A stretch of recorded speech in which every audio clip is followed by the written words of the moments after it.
अस्सलाम वालेकुम ख़वातीन व हज़रात, शुरू करते हैं आज का हस्बे हाल। मैं हूं आपका मेज़बान फरीद रईस।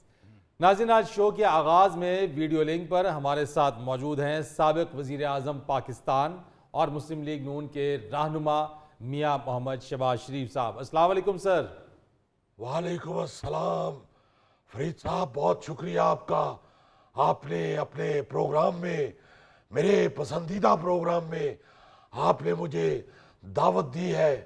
मैं आपके साथ साथ पूरी पूरी पाकिस्तानी अवाम का, पूरी कौम का शुक्रिया अदा करना चाहता हूँ कि वो मियाँ नवाज शरीफ साहब के इस्तकबाल के लिए इस तरह बाहर निकले हैं जैसे नमक डालने से कोल्ड ड्रिंक बाहर निकलती है, या जैसे अमानत चंद की जुगत पे हासा निकलता है। आप हासे को रोक नहीं सकते, इसी तरह मियाँ साहब के आने पे आप कौम को रोक नहीं सकते। पूरी कौम जौक तर जौक निकली है। जी बिल्कुल सर। और उन्होंने वैसा तारीखी और शानदार इस्तकबाल किया है मियाँ साहब का कि उन्होंने ये साबित किया है कि वो मियाँ साहब के बगैर सख्त उदास थे। आपने देखा कि किस तरह ठाठे मारता हुआ समंदर था मियाँ नवाज शरीफ साहब के सामने। बल्कि मैंने तो स्टेज से घूम के बार भी देखा, बाहर सड़क पे भी समुद्र ठाठे मार रहा था। गलियों मोहल्लों में इसलिए ठाठे नहीं मारी कि किसी के मकान को नुकसान न पहुंचे। आपने देखा कि सिर्फ इंसान ही नहीं बल्कि परिंदे भी मियाँ साहब का इस्तकबाल करने के लिए पहुंचे हुए थे। जी, हमने देखा कि कबूतर मियाँ साहब के पास आया, उन्होंने हाथ आगे बढ़ाए और वो कबूतर मियाँ नवाज शरीफ साहब के हाथ पे आ गया। जी हाँ। और मैं यहाँ ये क्लियर करना चाहता हूँ कि ये कोई आवारा वो कबूतर नहीं जिनके ऊपर शर्तें लगाई जाती हैं। ये फरीद साहब बड़ी मोअज़्ज़ज़ और अच्छी फैमिली का कबूतर था। इसकी आधी फैमिली तो ट्रफालगर स्क्वायर लंदन में होती है। हाँ, ये उनको फोन करके पूछता रहा है कि मियाँ साहब कब आ रहे हैं, हमने इस्तकबाल करना है। और इस कबूतर के बुजुर्ग बड़े बड़े नेक लोग वो दरबारों में होते हैं, दरबारों में। और यहाँ मैं फरीद साहब आपको एक और बात बता दूं। जी मियाँ साहब। बाकी सारे कबूतर थे, ये जो आके मियाँ साहब के हाथ में बैठा है, ये आपके प्रोग्राम में मैं खबर दे रहा हूं आपको। अच्छा, ये कबूतर नहीं था, फिर ये हुमा था। हुमा जो जिसके ऊपर बैठता है उसको बादशाहत मिल जाती है। ये हुमा था और इसने कबूतर का गेटअप किया हुआ था। सिर्फ इसलिए कि कहीं मैं मियाँ साहब के ऊपर बैठूं तो उनको नजर ना लग जाए, इसलिए ये कबूतर का गेटअप करके आया था ये हुमा। और आप ये देखें कि उसने कोई तंग नहीं किया। वो हाथ में बैठा है, उसने मियाँ साहब से सलाम दुआ की है, हाल चाल पूछा है और वेलकम कहा है। और उसके बाद वो ये कह के उड़ गया है कि आप तकरीर करें, हम बैठ के सुन रहे हैं। मियाँ साहब, मुझे ये बताइएगा कि क्या कबूतर भी गेटअप करते हैं?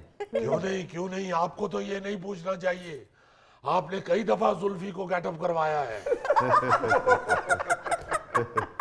जाने दे मियाँ साहब, ये कबूतर अरेंज किए हुए थे। ऐसे कबूतर तो इमरान खान के जलसे में भी छोड़े गए थे। मगर गोगा जी ये याद रखे कि वो आवारा कबूतर थे, शर्तें लगाने वाले कबूतर थे वो। और वो हाथ में नहीं थे बैठे, वो न्याजी साहब के हाथ में नहीं थे बैठे। उनको पता था कि अगर इसके हाथ में बैठे तो इन्हें फाड़ के भून लेना है। बिल्कुल उसी तरह जिस तरह उन्होंने अवाम को भून दिया है। और हमारे वाले तो बड़े बड़े मोअज़्ज़ज़ कबूतर थे। हमारे वाले वही कबूतर थे जिनको हीरोइनें, बड़ी बड़ी हीरोइनें मिलते करती रही है। वास्ता ही रब दा तू जावी वे कबूतरा, चिट्ठी मेरे ढोल नू बुझावी वे कबूतरा। अगर ये कबूतर इन कामों में नहीं पड़ते, हमारे वाले कबूतर जो है वो कबूतर हैं जिनको बिल्ली भी नहीं पड़ती, बिल्ली भी नहीं पड़ती। ये अपनी आई पे मरते हैं, बिल्ली नहीं पड़ती। चले मियां साहब, कबूतरों से आगे की बात करते हैं। जलसा वैसे वाकई बहुत बड़ा था आप लोगों का। मैं कहता हूँ फरीद साहब कि बहुत अरसा पहले जो गाना सुना था उसकी समझ मियां साहब का इस्तकबाल देख के तो आई, उस गाने की समझ आई। वो जो कहा था किसी ने कि माही आवेगा मैं फूला नाल धरती से जावांगी, उन्होंने दिल वाले रंगले पलंग ते बिठावांगी। आप देखें किस तरह आवाम ने मियां साहब को दिल वाले रंगले पलंग पे बिठाया है। ठीक है मियां साहब, मगर मुझे जरा ये बताइए कि क्या जहांगीर तरीन साहब से कोई मुआहदा हो चुका है आप लोगों का? क्योंकि हेलीकॉप्टर उनका इस्तेमाल हुआ, मियां नवाज शरीफ साहब उस हेलीकॉप्टर में बैठकर आए। देखें फरीद साहब, वो हेलीकॉप्टर हमने तो एक कंपनी से किराए पे लिया था। वो कोई भी किराए पे ले सकता है, आप ले ले, आप ले ले। आप अपने चैनल वालों से कहें कि मुझे हेलीकॉप्टर किराए पे लेके दे, आप उसमें आया जाया करें शो करने के लिए। मियां साहब मैं अपनी गाड़ी पे ही ठीक हूँ, मगर मुझे ये बताइए कि उसमें ओन चौधरी क्या कर रहे थे? देखिए ओन चौधरी साहब उस हेलीकॉप्टर के कंडक्टर हैं। वो उसका तेल पानी चेक करते हैं। तरीन साहब ने तो वो आउटसोर्स किया हुआ है, वो किसी कंपनी को आउटसोर्स किया हुआ है। उस कंपनी से कोई भी ले सकता है। तो मगर उसकी देखभाल के लिए कंडक्टर के तौर पे तरीन साहब ने ओन चौधरी को साथ रखा हुआ है। तो ओन चौधरी साहब पायलट को कहते हैं जाने दे डबू दे। देखे आपने देखा होगा कि पिछली हुकूमत तरीन साहब का जब जहाज इस्तेमाल करती थी बंदे लाने ले जाने में और अपने लीडर को सैर करवाने में, तो आपने देखा होगा कि उस जहाज के साथ भी ओन चौधरी साहब होते थे। पहले वो जहाज के कंडक्टर थे, अब हेलीकॉप्टर के हो गए हुए। चले आपको मुबारक हो, आपके लीडर मियां नवाज शरीफ साहब वतन वापस आ गए। जी अल्हम्दुलिल्लाह, मैं तो सारी कौम को भी मुबारक देना चाहता हूँ कि पाकिस्तानी कौम का बेटा, पाकिस्तानी कौम का मामार, पाकिस्तानी कौम का हकीम, पाकिस्तानी कौम का डॉक्टर, पाकिस्तानी कौम का इंजीनियर, पाकिस्तानी कौम का कप्तान, नहीं ये काट दे, ये काट दे। पाकिस्तानी कौम का पायलट, पाकिस्तानी कौम का प्रोफेसर वापस आ गया है। अब देखिएगा इंशाल्लाह। मियां साहब मैनेजर रह गए। नहीं मैनेजर मैं हूँ, मैनेजर वो तो बड़े होते पे हैं मियां साहब। देखिएगा आप गौरी साहब, आप इंशाल्लाह खुद कहेंगे कि शहबाज शरीफ ठीक कहता था। आप देखिएगा चंद दिनों में इंशाल्लाह किस तरह कौम की हालत बदलती है, किस तरह महंगाई नीचे आती है, किस तरह खुशियां वापस आती है। इंशाल्लाह इंशाल्लाह। तो मियां साहब ये गुर्बत, ये बेरोजगारी, ये महंगाई कब खत्म होगी? 240 थे जी। हाथ हो गई है फरीद साहब। इंशाल्लाह इक़्तिदार संभालने दे मियां साहब को। अच्छा, आप देखिएगा कि कौम किस तरह खुशियां मनाती है। मत्थे पे चमकण वाल मेरे बनरे दे, मत्थे पे चमकण वाल। नहीं गौरी साहब गाना बदले। अच्छा जी, मैंने नहीं इक़्तिदार में आना, मियां साहब ने आना है। अच्छा। मियां साहब अगर मियां नवाज शरीफ साहब ने आपको कह दिया वजारत उज़्मा के लिए तो फिर क्या होगा? नहीं फरीद साहब, ये मैंने आगे 16 महीने करके देख लिया है। ये मेरे बस की बात नहीं है। ये मियां साहब ही इंशाल्लाह इस कौम की हालत को सुधारेंगे। नहीं मियां साहब, मेहनत तो आपने भी बहुत की है। आपकी मेहरबानी। मगर ये देखें कि मैं छोटे शहर का डॉक्टर हूँ, मियां साहब लाहौर के डॉक्टर हैं, लाहौर के। वो छोटे शहर वालों को यही कहा जाता है कि यदि हालत खराब है तो फटाफट लाहौर ले जाओ। तो इस वक्त मुल्क की जो हालत है ये लाहौर के डॉक्टर को दिखाने वाली हुई है। अच्छा जरा एक और बात की वजाहत करते मियां साहब। मियां नवाज शरीफ साहब ने ये वतन वापसी पर कहा कि हम 9 मई वाले नहीं, हम 28 मई वाले हैं। आपने भी उनकी इस बात की तायद करते हुए कहा कि मियां नवाज शरीफ साहब के हाथ से कभी गमला तक नहीं टूटा। जी जी जी, अल्लाह नहीं के मेरी फजल- बात तो सुन लेना, मगर हमें आपके दौर की भी तोड़ फोड़ याद है। ਅਸੀਂ ਤਾਂ ਸੁਣ ਹੀ ਨਹੀਂ ਸਕਦੇ। फरीद साहब, मैं यहाँ पे वजाहत कर दूं कि इंटरनेशनल इंग्लिश फ्लाइट में आप जैसी एयर होस्टेस अंग्रेज के साथ उर्दू बोलनी शुरू कर देती है। और अगर पाकिस्तानी फ्लाइट मिल जाए तो उसमें इंग्लिश बोलनी शुरू कर देती है। मैं आपकी बात समझ ही नहीं सका, आप ये क्या कह रहे हैं? देखिए, हम लोग अल्लाह के फजल से पुरअमन लोग हैं, हम लड़ाई झगड़े वाले लोग नहीं हैं। हाँ, अगर किसी वक्त हमारे साथ ज्यादती हुई हो और हमारे वर्कर्स ने अपने जज्बात का मुजाहरा किया हो तो हम इसके जिम्मेदार नहीं हैं। हमारे वर्कर्स मियां नवाज शरीफ साहब से इश्क करते हैं, इश्क। आपने जलसे में नहीं देखा? आप जरा एहसन इकबाल साहब का चेहरा देखिए जलसे में, किस तरह खिला हुआ था। जिस तरह जंगल में चीते को शिकार नजर आ जाए, एहसन इकबाल साहब उस तरह चीते लग रहे थे, चीते। आप बेशक वीडियो निकाल के देख ले, अगर एहसन इकबाल साहब का मुंह आपको चीते जैसा ना लगे तो जो चोर की सजा वो मेरी सजा। ख्वाजा आसिफ साहब को देखें जरा उस जलसे में, खुशी से ऐसे लग रहा है जैसे हजामत करा के बबर शेर फिर रहा है।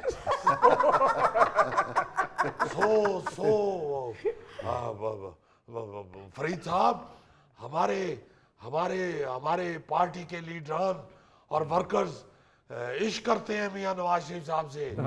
हम कोई तोड़ फोड़ वाले आदमी नहीं है, हम मारपीट वाले बंदे नहीं हैं, हम प्यार से मोहब्बत से बात करने वाले बंदे हैं। जी हाँ मियां साहब, हमें सब याद है कि किस तरह जब एक सहाफी ने इसहाक डार साहब से सवाल किया तो डार साहब ने क्या प्यार और मोहब्बत का उसके साथ इजहार किया। फरीद साहब, आप डार साहब की मिसाल ना दें, आप अपने मुल्क की मईशत की हालत देखें। डार साहब जिस मनसब पे फायज होते हैं वो बेचारे चिड़चिड़े हो जाते हैं। आप गरीब घर में देखें, कोई बच्चा फालतू फरमाइश कर दे तो खातूने खाना चिड़ के कह देती है जिन्नी ਤੁਹਾਡੇ ਪਿਓ ਦੀ ਤਰ੍ਹਾਂ ਆਏ ਦਾਲ ਤੇ ਕੱਦੂ ਹੀ ਪੱਕ ਸਕਦੇ ਨੇ, ਹੋਰ ਕੁਝ ਨਹੀਂ ਪਕਣਾ ਇੱਥੇ। ਹੁਣ ਮੈਂ ਕਿੱਥੋਂ ਕਰਜ਼ੇ ਚੁੱਕ ਕੇ ਤੇ ਤੁਹਾਡੇ ਲਈ ਕੁਕੜ ਕੜਾਈਆਂ ਪਕਾਵਾਂ। नाज़रीन, यहाँ वक्त हुआ है एक ब्रेक का, हमारे साथ रहिए। क्या बात है सर जी, आपने तो 99 की एवरेज से स्कोर किया है ना। हमारे लोग एक दूसरे को यही कहते हैं, वो तेरे नाल गल करना ते 99 का घाटा है।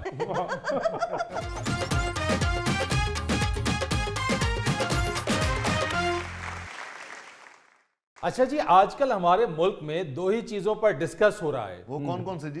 एक मियां नवाज शरीफ साहब की वापसी और दूसरा क्रिकेट में क्रिकेट टीम की कारकर्दगी।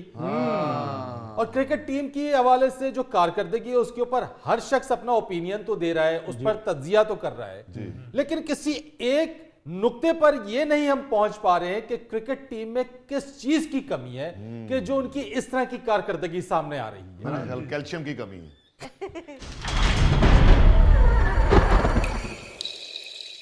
लो जी, किसी क्रिकेट प्लेयर की रूह आ गई है।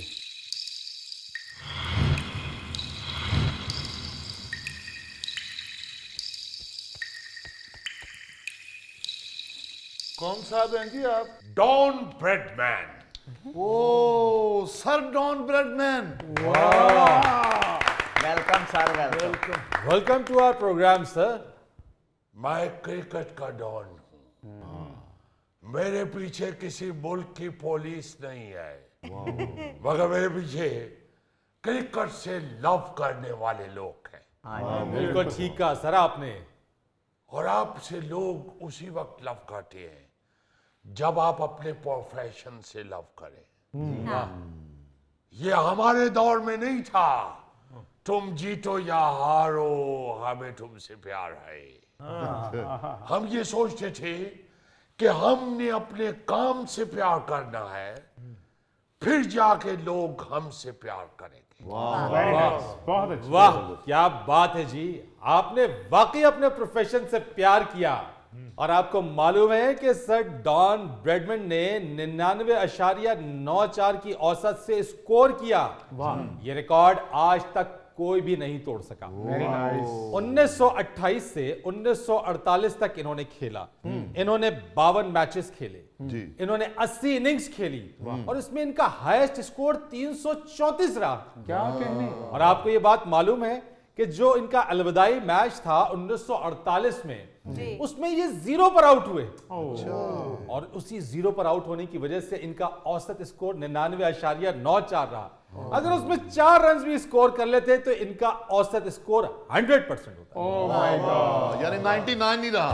जी क्या बात है सर जी, आपने तो 99 की एवरेज से स्कोर किया ना। हमारे लोग एक दूसरे को यही कहते हैं, वो तेरे नाल गल करना ते 99 का घाटा है। देखो बात ये है कि खेल खेल होता है, ऐसा कोई बात नहीं है। मगर खेल हो या कोई भी काम हो, आपका रिजल्ट आपकी कमिटमेंट से निकलता है। वाह।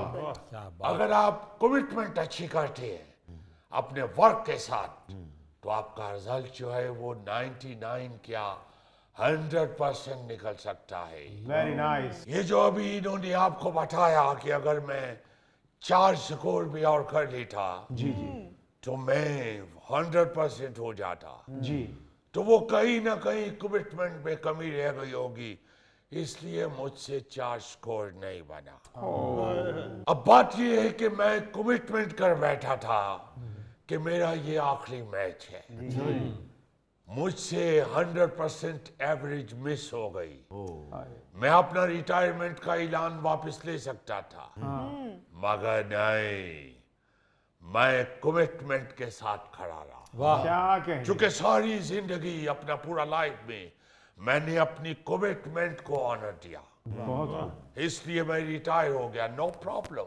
लेकिन सर आप अपनी कमिटमेंट के साथ पक्के थे तो आपका रिकॉर्ड आज तक कोई नहीं तोड़ सका। यार मुझे तुमको देख के याद आया, तुमको तो हमने बहुत देखा है। जी सर, मैं ये शो करता हूँ। नहीं, शो के अलावा भी देखा है। तुम क्रिकेट की विकेटों के ऊपर नहीं लेटे होते। अच्छा, इन्होंने अपने रिटायरमेंट पर एक तारीखी जुमला कहा जो आज भी एडिलेड म्यूजियम में दर्ज है। इन्होंने कहा कि हर गेंद उसी जगह गई जहां मैं उसे पहुंचाना चाहता था, उस वक्त तक जब एक गेंद ने मुझे आउट कर दिया। वाह वाह। बात ये है कि बात वही कमिटमेंट की है। वाह। देसी घ्यो खाते जी ना लोगों ने। देसी तो तुम ही खाना है, तेरा नजर नहीं आता। बात देसी घी की नहीं है, बात कमिटमेंट की है। कमिटमेंट, यू आर राइट, खुराक से ही शुरू हो जाता है। जी। एक खिलाड़ी को, एक प्लेयर को अपनी खुराक का, अपनी फीट का भी इसको ख्याल रखना पड़ता है, अपनी गेम का भी ख्याल रखना पड़ता है, अपनी कमिटमेंट का ख्याल रखना पड़ता है। हर चीज के साथ जब आप कमिटेड होते हैं तो फिर आप कामयाब होते हैं। अभी मेरे आने पे जो बात कर रहा था, मैं तो आपकी टीम की हालत देख के टरप के नीचे आ गया हूं। और आके मैंने इनका जुमला सुना है कि हमारे मुल्क में अभी 2 ही बातें हो रही हैं, एक नवाज शरीफ का वापसी का, जी जी, और दूसरा क्रिकेट टीम की कारकर्दगी का। बिल्कुल ऐसे ही है।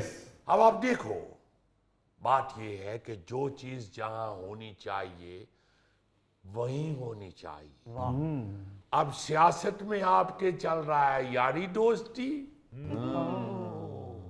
और क्रिकेट में चल रहा है सियासत। Oh my God, wonderful.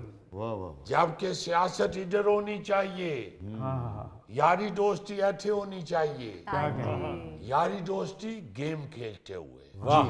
Selection के दौरान नहीं। बहुत खूब, बहुत खूब। जब आप ग्राउंड में आते हैं तो आपको मुत्तहिद बेहतरीन दोस्तों की तरह इकट्ठे होना चाहिए। वाह। ये नहीं होना चाहिए कि आपकी बॉडी लैंग्वेज बता रही हो कि आप सब एक दूसरे से नाराज हैं, आप सब एक दूसरे से दूर हैं। आप पास खड़े भी आपकी बॉडी लैंग्वेज बताए कि आप पास नहीं है, आप बहुत दूर हैं। और आप बहुत दूर खड़े भी आप अपनी बॉडी लैंग्वेज से बता सकते हैं कि हम एक दूसरे के बहुत करीब हैं। जबरदस्त। तो जब आप एक दूसरे के साथ नहीं होंगे तो आप क्रिकेट में कभी भी रिजल्ट अच्छा नहीं दे सकते। मैं जब कैप्टन था जी तो मैं अपनी टीम को मुत्तहिद रखता था। हो नहीं सकता था कि ग्राउंड के अंदर हम खेल इकट्ठे रहे हैं और सोच अलग-अलग रहे। नो, हरगिज़ नहीं। सबने एक ही बात सोचना है, फिर आप उस बात को पूरा कर सकते हैं। It's a team work. वाह वाह सर, इसीलिए आपकी कप्तानी में ऑस्ट्रेलिया ने जितने भी मैच खेले एक भी नहीं हारा। Oh yes, you are big brother of ball. ਸਾਰੇ ਗੇਮ ਦਾ ਵੱਡਾ ਭਰਾ ਨਹੀਂ, ਜਦੋਂ ਬਾਰਿਸ਼ ਹੋਵੇ ਤਰਪਾਲ ਖਿੱਚ ਕੇ ਪਿੱਚ ਦੇ ਉੱਤੇ ਪਾਉਂਦਾ ਹੈ। ਉਥੋਂ ਵੀ ਇਹਨੂੰ ਕੱਢ ਦਿੱਤਾ ਜੀ। ਇੱਕ ਮੈਚ ਮੁੱਕਿਆ ਤੇ ਤਰਪਾਲ ਭੇੜ ਕੇ ਘਰ ਲੈ ਗਿਆ। तो बात ये है कि हर शख्स तरपाल अपने अपने हल खींच ले आए। अरे भाई इस तरह ना करो। जब तक तुम इकट्ठे नहीं होगे, यूनाइट नजर नहीं आओगे, तुम कभी नहीं जीत सकते। आप लोगों का क्रिकेट में सबसे बड़ा खामी ये है, कोई दूसरे को उबे नहीं करना चाहता। और खास तौर पे कैप्टन को तो कोई भी उबे नहीं करना चाहता। कैप्टन नाम का होता है। तुम लोगों का टीम के अंदर लड़ाई झगड़ा नहीं खत्म होता, सियासत नहीं खत्म होता। जी तुम लोगों के अंदर अजीब सूरत हाल बन गया हुआ है। सिलेक्शन के वक्त भी सियासत चल रहा होता है, प्रैक्टिस के वक्त भी सियासत चल रहा होता है, कोचिंग के वक्त भी सियासत चल रहा होता है, और फिर खेलते हुए भी सियासत चल रहा होता है। इस तरह टीम वर्क नहीं होता है। बिल्कुल। टीम वर्क उसी वक्त आपको अच्छा रिजल्ट देता है जब पूरा टीम मुत्तहिद होता है। हर बंदा अपने अपने लिए ना खेले, सबको अपनी कंट्री के लिए खेलना चाहिए। बहुत खूब। मेरा लाइफ में कितना सारा रिकॉर्ड है, ये खुद बनता रहा है। मैं तो सिर्फ ऑस्ट्रेलिया के लिए खेलता रहा। मैं रिकॉर्ड के लिए या अपने लिए नहीं खेलता रहा, मैं अपने ऑस्ट्रेलिया की इज्जत के लिए खेलता रहा हूँ। वाह तो रिजल्ट तो फिर अच्छा निकलता रहता है। हाँ जी आपका हर बंदा जब अपनी कंट्री के लिए खेल रहा होता है जी तो इंडिविजुअल इज्जत गॉड देता रहता है। बिल्कुल सही आपने बात की, और यही वजह है कि आप ऑस्ट्रेलिया के वाहिद क्रिकेटर हैं जिन्हें 1949 में सर का खिताब दिया गया। गुड। क्या बात है। मैं तो सारा लाइफ ऑस्ट्रेलिया का सर ऊंचा करने के लिए खेला हूं। उसमें अगर मुझे सर का खिताब मिल गया तो ये मेरा लक है। वाह जी वाह वाह वाह वाह। फरीद साहब, इनकी इसी सोच की वजह से लोग आज तक इनकी इतनी इज्जत करते हैं कि ऑस्ट्रेलियन कैप्टन हुए एक मार्क टेलर। जी जी, मार्क टेलर। उन्होंने अपनी बारी में 334 रन जब बनाया तो उन्होंने देखा कि सर डॉन ब्रैड का यही स्कोर है 334।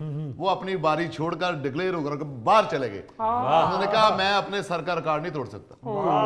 क्या इज्जत पाई है। वाह वाह। हाय हाय हाय हाय हाय सर जी, क्या बात है। सर जी, मैनू क्रिकेट ਦਾ ਇੰਨਾ ਤੇ ਨਹੀਂ ਪਤਾ, ਪਰ ਮੈਂ ਤੁਹਾਡੇ ਕੋਲੋਂ ਇੱਕ ਸਵਾਲ ਪੁੱਛਣਾ ਚਾਹਨਾ। ਤੁਹਾਡੇ ਦੌਰ ਵਿੱਚ ਵੀ ਸਟੇਡੀਅਮ 'ਚ ਕੁੱਕੜ ਦਾਲ ਵਿਕਦੀ ਸੀ? तुम अकेला ही नहीं, तुम्हारे सारी टीम के ज़हन में भी कुकर डाल ही है भाई। आपने सर दरिया को कूजे में बंद कर दिया। नाज़रीन, यहाँ पर वक्त हुआ है एक ब्रेक का, हमारे साथ रहिए। आप शहर में बैठे हो, अगर तो बारिश हो जाए तो भाभी हमारी to बच्चों को आवाज दे के कहती होगी बेटे कहीं दाबड़ा लाओ और अब्बा अंदर फेंक लो, बारिश होने वाली है।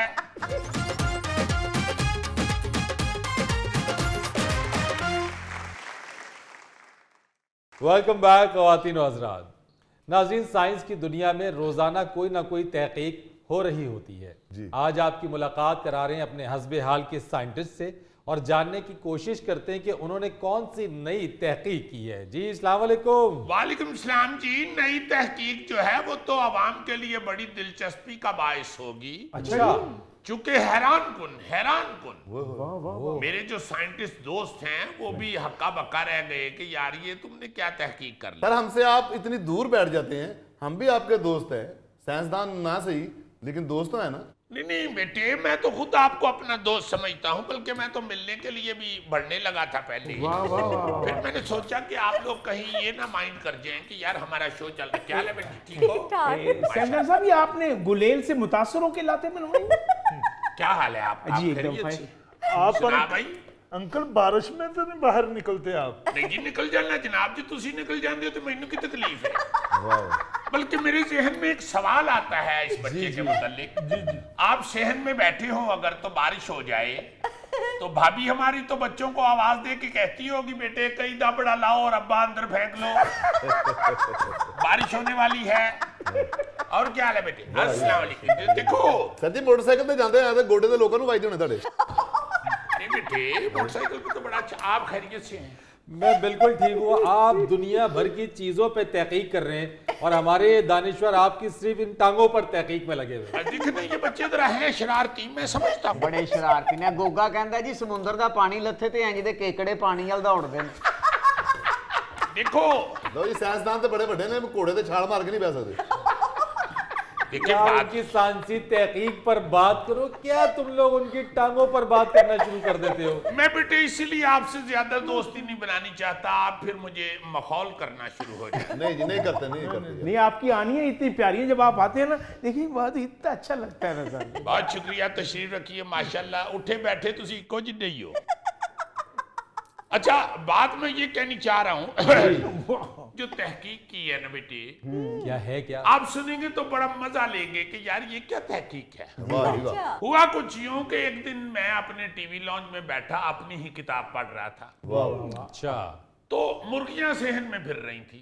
अच्छा तो आपने मुर्गियां भी रखी हुई हैं? हाँ जी, मुर्गियां रखी हुई हैं। अंडा मैं मिस्त्री से नहीं बनवाता। मैं साइंसदान हूं मगर एडा भी साइंसदान नहीं। तो वो जो मैंने मुर्गियां रखी हुई हैं वो बाहर सेन में खेल कूद रही थी और मैंने देखा कि वो खिड़की की तरफ बड़े लाड से डांसिंग मूवमेंट करते हुए आ रही हैं। इतरा कर। इतरा कर और फिर बड़े नखरे से मुझे फील हुआ कि ये तो हल्का हल्का डांस कर रही हैं। अच्छा, तो मैंने उठ के गौर करना शुरू किया तो मुझे ये महसूस हुआ कि ये जो खिड़की का शीशा है इसमें मुर्गियां अपने आप को देख भी रही हैं और वो जो डांस है या वो जो हिलजुल है वो अपने आप को देख के कर रही हैं। अच्छा, लो जी, मेरा जहन फंस गया। साइंसदान दा बस जहन ही फंसदा जी। कारोबारी बंदे दे ते रकम भी फंस जाती है ना सही जी। बात। मगर साइंस विच बंदे दा सिर्फ जहन फंसदा है। ਨਹੀਂ ਬਾਬੇ, ਉਹ ਤੁਹਾਡੀਆਂ ਕਿਤੇ ਲੱਤਾਂ ਵੀ ਫਸੀਆਂ ਤਾਂ ਡਿੰਗੀਆਂ ਹੋਈਆਂ। बेटे तुम उस वक्त मेरी टांगों में ही फंसे हुए हो, तुम मेरी बात नहीं सुन रहे। जी जी जी। बात की तरफ आओ जरा, देखो हो क्या रहा है। ज़हन फंसा होता है, जी हाँ। मेरा जहन फंस गया कि ये मुर्गियां जो हैं ये वाकई शीशे में अपने आप को देख के तो ये डांस कर रही हैं। फिर मेरे जहन में ये भी आया कि इसका मतलब है कि ये अपने आप को पहचानती हैं। अरे वरना कुछ जानवर आपने देखे हैं, अब कुत्ता छड़ो ना शीशे अगे जी, तो वो शीशे नाल लड़ पैंदा जी, क्योंकि उसे अपनी पहचान नहीं होती। वो समझता है कि कोई वैरी कुत्ता मेरा आ गया है, वेरी गुड। इधर में लड़ना है। सो तहकीक से ये मालूम पड़ा कि मुर्गी अपने आप को देख के पहचान लेती। अरे वाह जी वाह वाह। 90 दिन तक मैं उन मुर्गियों को वॉच करता रहा हूं। 90 दिन तक मैंने उन मुर्गियों पे तहकीक की। लो 90 ਦਿਨਾਂ ਦੇ ਚ ਮੈਂ 20-25 ਮੁਰਗੀਆਂ ਹਲਾਲ ਕਰਕੇ ਖਾ ਜਾਂਦਾ ਜੀ। बेटा इस गलों तू साइंसदान बने भी नहीं जा, बल्कि मैनू तो लगता तू कुछ भी नहीं बने। हाय हाय। ये बस जिन्ना को बनी है अल्लाह की रहमत ही है। जी जी जी। लो फरीद साहब, मैं 90 दिन तहकीक के बाद इस अपना रिजल्ट पे पहुंचा कि मुर्गी वाकई अपने आप को पहचानती है, अपने आप को देख लेती है। अरे वाह वाह जब मैंने अपने दोस्तों में, रात को हम दोस्त बैठते हैं इकट्ठे, साइंसदान इकट्ठे होके वाह। लक्ष्मी चौक बड़िया गप्पा लाई दियां। पर ये लक्ष्मी चौक तो चाचा जी लाहौर च है। ਉਹ ਬੇਟੇ ਲక్ష్ਮੀ ਚੌਂਕ ਸਾਡੇ ਉੱਥੇ ਵੀ ਹੈਗਾ ਹੈ, ਜਿੱਥੇ 4 ਹੋਟਲ ਬਣਾ ਲਵੋ ਖਾਣ ਪੀਣ ਵਾਲੇ, ਉਹ ਲక్ష్ਮੀ ਚੌਂਕ ਬਣ ਜਾਂਦਾ। सो हम सारे दोस्त रात को चौक में बैठते हैं। ਵਾਹ ਜੀ ਵਾਹ ਵਾਹ। ਸਾਇੰਸਦਾਨ ਸਾਹਿਬ, ਜਦੋਂ ਤੁਸੀਂ ਰਾਤ ਨੂੰ ਸਾਰੇ ਦੋਸਤ ਇਕੱਠੇ ਬਹਿੰਦੇ ਹੋ ਤੇ ਤੁਹਾਨੂੰ ਬਹਿਣ 'ਚ ਕੋਈ ਤਕਲੀਫ ਤਾਂ ਨਹੀਂ ਹੁੰਦੀ? ਜਾਂ ਤੁਸੀਂ ਆਪਣੀ ਲੱਤਾਂ ਦੀ ਡਿਜ਼ਾਈਨ ਨਾਲ ਕੋਈ ਵੱਖਰੀ ਕੁਰਸੀ ਬਣਾਈ? बेटा मेरी तहकीक सुननी है या फर्नीचर का डिजाइन सुनना है? ਤਹਿਕੀਕ ਜੀ, ਤਹਿਕੀਕ। बेटे जब हम रात को लक्ष्मी चौक में बैठे तो मैंने अपने दोस्तों को बताया कि भाई मेरी रिसर्च ये कहती है, मेरी तहकीक ये कहती है कि मुर्गी अपने आप को देख लेती है, पहचान लेती है। अच्छा। उन्होंने कहा वो कैसे? मैंने कहा देखो, मैं पक्के पैरी गल करना। मैंने उनकी आंखों को इस मशीन, ये जो है ना जी, ये वाली जो मशीन है, जी जी। इस मशीन में आंख को जज किया जा सकता है। अच्छा। तो मैंने देखा कि जो मुर्गी की आंख है जी जी। वो इंसानी आंख से काफी करीब है। लो जी, दोस्तों को जब ये पता चला तो उन्होंने कहा कि की करने हैं भोले ना कर, मुझे निकनेम मेरा भोला है। मैंने कहा वाकई ये मेरी तहकीक है, आप क्या कर रहे हैं? फिर हमने यूं किया कि बोन यूनिवर्सिटी में हमने तहकीक की। फिर मुतफिका तौर पे सब ने ये फैसला दिया कि वाकई मुर्गियां अपने आप को देख लेती हैं, इसलिए भोले की मुर्गियां जो है वो शीशे में अपने आप को देख के तो डांस कर रही थी। तो फिर इस तरह तो सर अपना मुर्गियों के लिए ब्यूटी पार्लर भी होना चाहिए। आपकी बात बिल्कुल ठीक है। मुर्गी जो है उसमें नखरा है, क्योंकि मुर्गी जो होती है वो अपने आप को जब शीशे में देख के तो नखरे से चल सकती है, तो लाजमन उसके ज़हन में भी आता होगा कि मेरा जरा मेकअप शेकअप हो तो मैं जरा और ज्यादा अच्छी लगूं। अच्छा ये तो बताएं कि आपने अपनी मुर्गियों का किया क्या? बेटे मैं वो कढ़ाई च नहीं पानिया।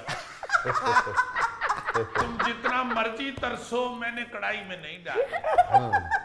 ये जो तुम पूछना चाह रहे हो ना या कुरेदना चाह रहे हो कि मुर्गियां कढ़ाई च पाइयां या मुर्गियां चालू पा लेती, बस गोगा जी अपने मतलब का ही सवाल पूछते जी हैं। जी जी जी, इनको सिर्फ उस वक्त से ये पड़ा हुआ है क्योंकि ये इनके नजदीक मुर्गी सिर्फ हलाल करने के लिए।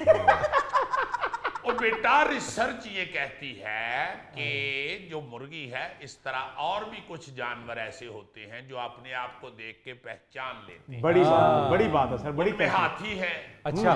डॉल्फिन, बड़े बंदर, अच्छा। कुछ मछलियां और कुछ परिंदे और भी ऐसे हैं जो अपने आप को शीशे में देख के तो पहचान लेते हैं और हल्का सा नखरा भी करते हैं। बात आप समझ गए होंगे। जैसे पूरा एक्शन करके दिखा दिया। जी जी जी, वो जो मैंने देखा है मुर्गियों को करते हुए, मैं तो वही दिखा रहा हूँ। मुर्गी ने एक पर के साथ ऐसे किया। एक और बात, कुछ ऐसे जानवर जो अपने आप को नहीं पहचान पाते, वो वही है जिनको आप शीशे के सामने करते हैं तो वो शीशे के साथ लड़ पड़ती हैं। जी हाँ, चिड़िया भी सर जी, चिड़िया भी बड़े चोंचे मारती हैं। जी जी, वो भी अपने अक्स के साथ लड़ना शुरू हो जाती है। कुत्ता अपने अक्स के साथ लड़ पड़ता है, रीछ लड़ पड़ता है, शेर लड़ पड़ता है। शेर ਨੂੰ खैर मैं कभी लड़दिया नहीं देखिया, मैं कभी बड़ी लड़ाई च आया ही नहीं। जिस तरह तुसी पाकिस्तानी अमेरिका की लड़ाई च नहीं ना जी आते, इसी तरह मैं भी शेर को कभी देखता नहीं हूं, मगर मैंने तो अपना खैर मुर्गियों के हवाले से रिसर्च की और उस पे मैं कामयाब हुआ। ਤੁਹਾਡਾ ਨਾਮ ਬੰਦਾ ਭੋਲਾ ਜੀ, की तहकीक की थी जी? वाह वाह वाह। बहुत शुक्रिया, बहुत शुक्रिया। असल में तहकीक जो है ना जी, ये फलती फूलती ही ऐसे क्या है, कहने, क्या कहने? कई नामों कराम से नवाजा जाए। ये मेरी तरफ से भी जनाब आप। जिਉਂਦੇ ਰਹੋ, जिਉਂਦੇ रहो। बड़ी ये अजीम मेरी तहकीक। तरफ से नजराना है जी। खैर बड़ी खैर, मेहरबानी बाबा भोला जी। अल्लाह रहम करे। हाँ, मेरे वालों नजर है जी ਤੁਹਾਨੂੰ। बिस्मिल्लाह। मैं जिंदगी च नजर या तार भावा जेड़न दी या तन दी। ਜਿਉਂਦੇ ਰਹੋ ਪੁੱਤਰ ਜੀ, ਅੱਲਾਹ ਪਾਕ ਬੜੀਆਂ ਰਹਿਮਤਾਂ करे। बेटा जी ਤੁਸੀਂ नहीं दुआ लेनी?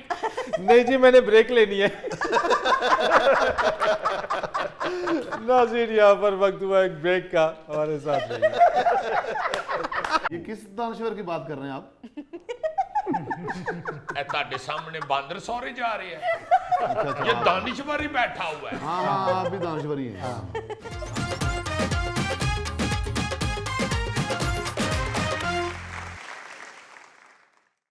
लो जी, एक चीज जो मैं डिस्कस करनी चाहता हूँ, आपको पता है दानिशवर हमेशा कुछ ना कुछ अच्छा डिस्कस करना चाह रहा होता है। जी जी जी जी, तो मालूम है। ये किस दानश्वर की बात कर रहे हैं आप? ए ताडे सामने बांदर सौरे जा रहे हैं, ये दानिशवर ही बैठा हुआ है। हाँ हाँ आप भी दानश्वरी हैं। हद हो गई है यार। अच्छा चलो यार, बुरा ना बनाओ अजीजी यार। नहीं यार, ये गलत बात है। टीवी चल रहा होता है, कैमरे चल रहे होते हैं, ये लोग मिनट में एक दानिशवर को आप देखो रोते भी बहुत बुरे लगते यार यार गौरी साहब रुला दिया यार आप आपने। ना रो ये दानिशवर है यार, हस्बयाल का कोई दवाई लैंड नहीं आया है। अरे हमने कब कहा दानिश्वर नहीं हो यार, आप दानिश्वर हो। बहुत शुक्रिया आपका। क्या ये खुद दुखी। एक करिए रा फेर को। आप यार तुम दानिश्वर हो इस शो के अजीजी। सुन रहे हो? सुन रहे हैं। तो बात ये है कि मैं सोच रहा था कि यार कुछ अरसा पहले तक जब जॉइंट फैमिली सिस्टम हमारा जो है वो बड़ा स्ट्रांग था, जी वो जूं जूं खत्म होता जा रहा है। हम एक दूसरे को मिलना भी छोड़ रहे हैं साहब। अच्छा, जॉइंट फैमिली सिस्टम में जो चंद चीजें थी जो उसकी वजह थी वो ये थी जी जी कि कजन मैरिज बहुत ज्यादा थी। हाँ जी खानदानों से बाहर शादियां नहीं थी होती, चाचे बाबे ताए फूफियां खाला आपस में बच्चे ब्याह देते थे, हाँ जी, उससे भी खानदान जुड़े रहते। जुड़ा रहता है। बिल्कुल सही। अब साइंस ने भी ये कहा और रसूल पाक सल्लल्लाहु अलैहि वसल्लम का भी फरमान है कि दूर दूर शादियां करो, रिश्ते दूर दूर करो। सरकार को तो जाहिर है कायनात पूरी पे नजर थी। आज हमें साइंस कहती है कि कजन मैरिज जो है वो खतरनाक होती है, बच्चों की ब्लड की बीमारियां हैं ये कजन मैरिज की वजह से ज्यादा होती हैं। जी जी तो फिर अब कुछ सोच बदलनी शुरू हुई, कुछ हम बरादरी सिस्टम से निकलना शुरू हुए। हाँ वरना पहले तो रिश्ते करते हुए अगर खानदान में कोई रिश्ता नहीं तो बाहर ढूंढते हुए ये सोचते थे कि फिर कम से कम बरादरी में तो होना। हाँ अब वो बरादरी सिस्टम जो है वो भी थोड़ा थोड़ा ब्रेक करता जा रहा है। ब्रेक करते हाँ हैं। जी, अब जो है लोग दूसरी बरादरियों में भी शादियां करनी शुरू हो गए। मगर इसका ये मतलब तो नहीं है ना कि अगर आप बच्चे की शादी बहन की तरफ या भाई की तरफ नहीं करते तो उसे मिलना भी छोड़ दें। हाँ या बच्चे की शादी अगर फुफ्फो चाचे मामे ताए खाला की तरफ नहीं होती तो वो उसे मिलना ही छोड़ दे। ऐसा तो नहीं है। नहीं इसके लिए तो रसूल पाक सल्लल्लाहु अलैहि वसल्लम ने क्या खूबसूरत फरमाया है। वाह वाह वाह, उनकी तो हर चीज इंसानियत के लिए इंतहाई खूबसूरत है। बेशक। आपने फरमाया कि सिला रहमी ये नहीं कि जो बदले में की जाए, वाह वाह। यानी आपसे कोई सिला रहमी कर रहा है तो आप उससे सिला रहमी कर, ये सिला रहमी नहीं है।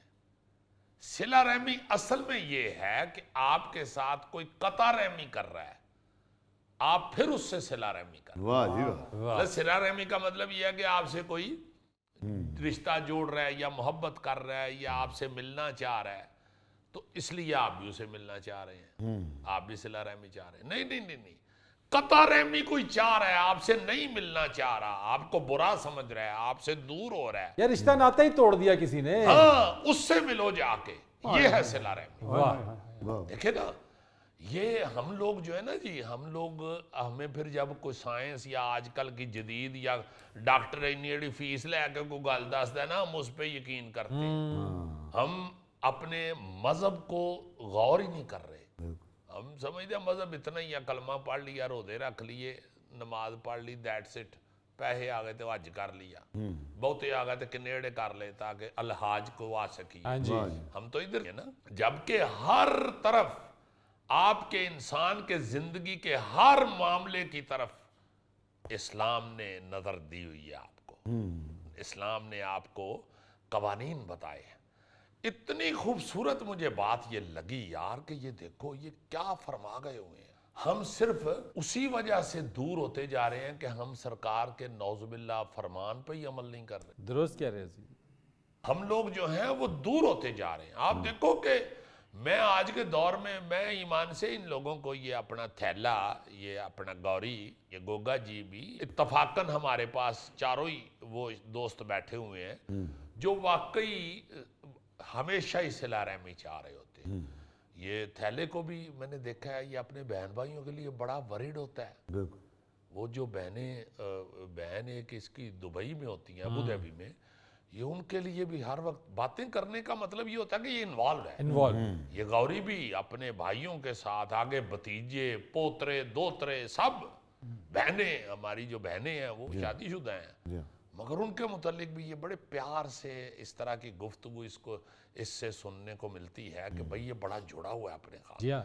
ये अल्लाह की बड़ी रहमत है, शुक्र। बड़ी अल्लाह की रहमत है। मैं समझता हूँ कि वही इंसान इस दौर में अजीम है, अजीम इंसान है वो इस दौर का, जो अपने बहन भाइयों से, अपने रिश्तेदारों से नाता जोड़ के रखता है। वो हम खत्म करते जा रहे हैं। महल्लेदारी में तो ऐसा हो ही गया हो हुआ है गया, ना। बिल्कुल ऐसा हो अब लाहौर में तो खास तौर पे आप जहां जिस महल्ले में रह रहे हो, जिस सोसाइटी में हो, आपको पता ही नहीं होता साथ कौन रह रहा है। जुम्मे वाले दिन अगर को आपको मिल के कह दे कि भाई जी मैं थोड़े नाल वाले घर च रही ना, बंदा पहले ऐसे गौर करता है, अच्छा जी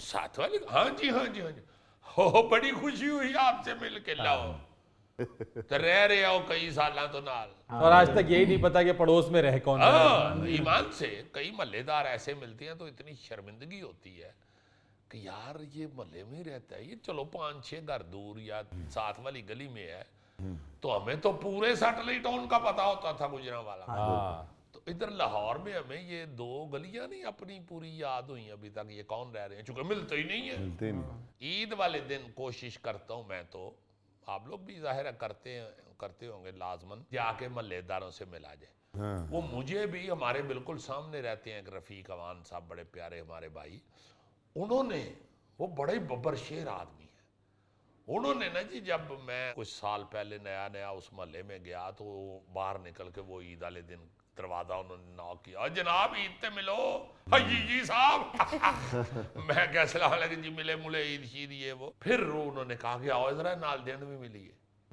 उन्होंने मेरा ध्यान उस तरफ दिलवा दिया कि भाई मिल सारे अंदर बैठ के बैठे हैं, एडा तो ये चल बाहर।